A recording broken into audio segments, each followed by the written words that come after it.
In the shadowy underworld of East London, they called him the criminal Houdini. 3 times Nana Oppong faced murder charges. 3 times he walked free. Each acquittal only enhanced his reputation as an untouchable figure, a man who could outmaneuver justice itself. But even the most charmed lives eventually meet their reckoning. On his 4th dance with the law, the 44-year-old drug kingpin finally saw his luck run dry, sentenced to life imprisonment with a minimum term of 38 years for an execution-style killing that shocked even hardened detectives. You are watching OCG TV. Oppong's notorious journey through London's criminal landscape began early. In December 1999, when he was just 19 years old, he faced his first murder charge for the killing of Jeremiah Oki in Plaistow, East London. Details of this case remain sparse, but what is known is that by March 2001, a jury at the Old Bailey found him not guilty. It was his first brush with a serious charge and his first escape from justice's grasp.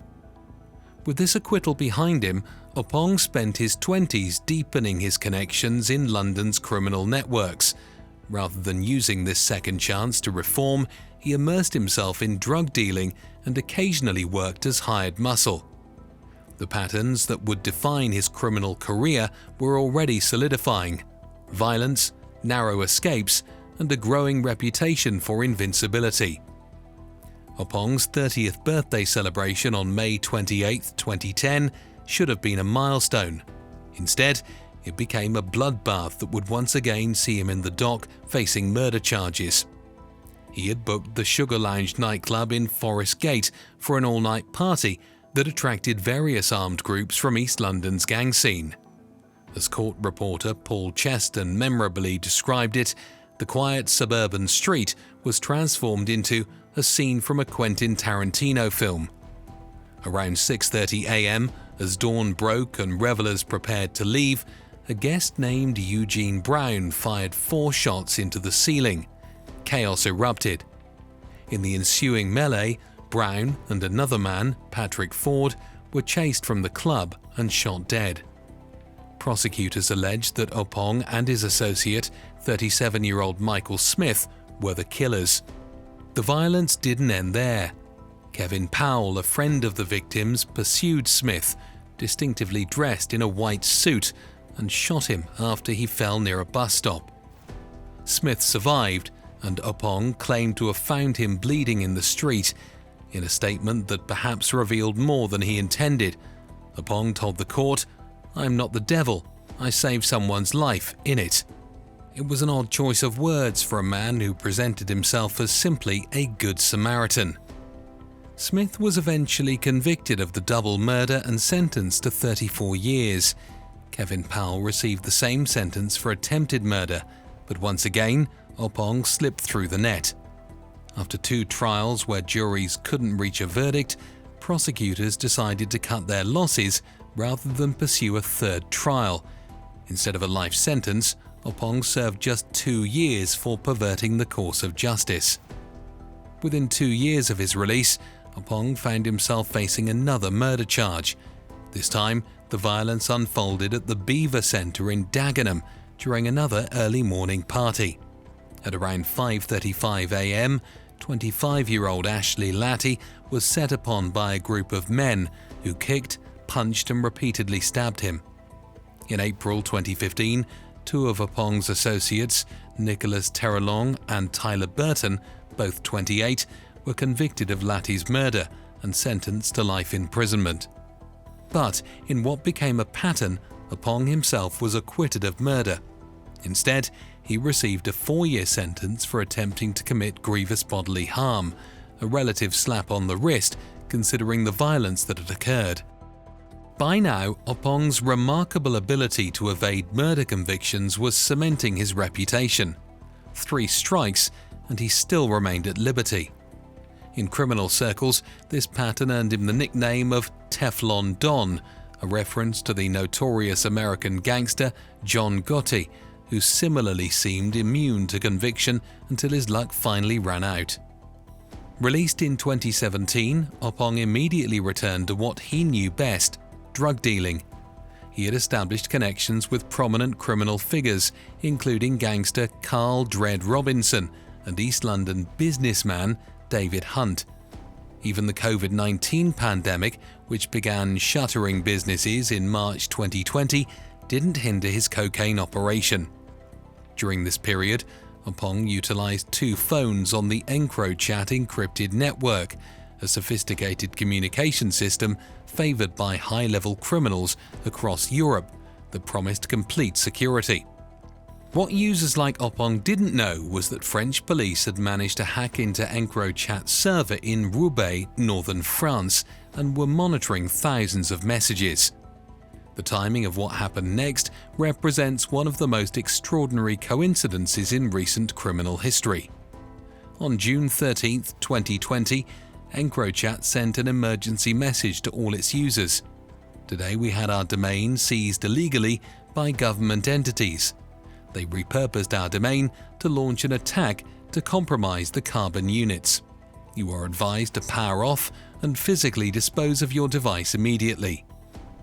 That very same day, June 13, 2020, would see Oppong commit the murder that would finally end his run of avoiding justice. Robert Powell, known as Fox, was no ordinary victim. A manager for drill rapper Luckiest, he was also well connected in London's underworld. The exact motive for his killing remains unclear, though it's understood that Oppong bore a grudge against Powell, according to sources close to the case. Fox had once abducted and tortured Oppong and had bragged about it for years afterward, a humiliation that may have festered in Oppong's mind until he decided to take revenge.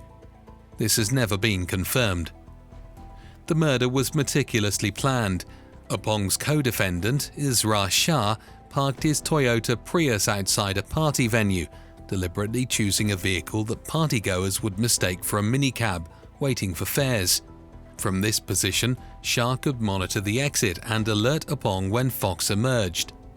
As Fox left the party with his 2 sons at 4:46 a.m., Oppong emerged from a Ford Cougar and opened fire. He shot Fox 7 or 8 times, including once in the temple, a bullet that passed through his head, damaging his eye and teeth. The fatal wound, however, was a shot to the neck. A cosmetic gold teeth brace Fox had been wearing was later found on the ground nearby. 2 women sitting in a nearby car were also injured by stray bullets, one in the foot and the other in the leg. As Fox's sons cradled their dying father, Oppong and his getaway driver fled the scene. Fox was rushed to hospital but died the following day. After the murder, Oppong fled the country.